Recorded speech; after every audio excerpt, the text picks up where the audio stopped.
So a lot of this lap is pretty straightforward. You just got to get used to where to turn and brake. For example, first turn here, looks like right before the 100. On the brakes for about a second, blending off, getting right on this curb and powering out.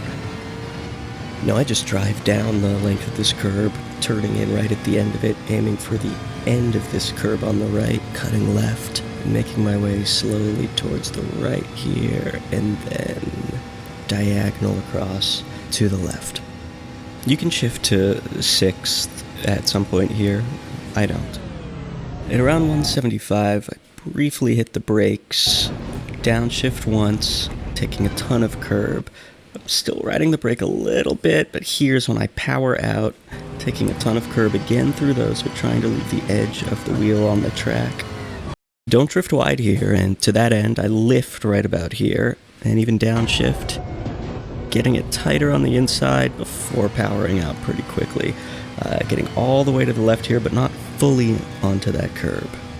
Here on the right, I should be fully on the brakes by 100, but actually very quickly coming off the brakes and turning in. You want to use that camber at the apex here so you can power out early. You can see I think I got down to 2nd gear there.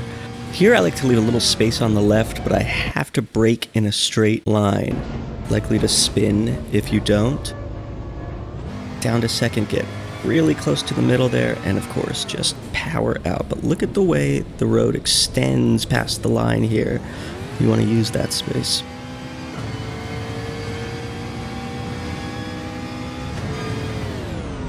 Fully on the brakes by around 1 1/4, down to 2nd, fade off the brakes, turned in, and power out fully using that full curb.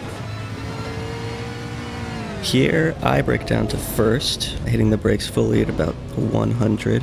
But keep in mind that this turn and the one before it are more than 90 degrees, so don't turn in too early. Right before the 100 board, I want you to look at my throttle and steering inputs at the same time I turn in and come off the throttle. But then immediately back on. Full power here. I think I need to lift a little to correct, but full power all the way around.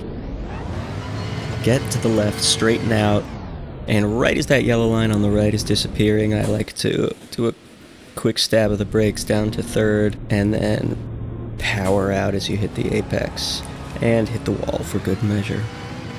Okay, stay left, there's your lap. Coming up is some cool telemetry I have from that lap, from a free program I just got, and the full lap unedited first right now.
As promised, here's a speed trace of that lap.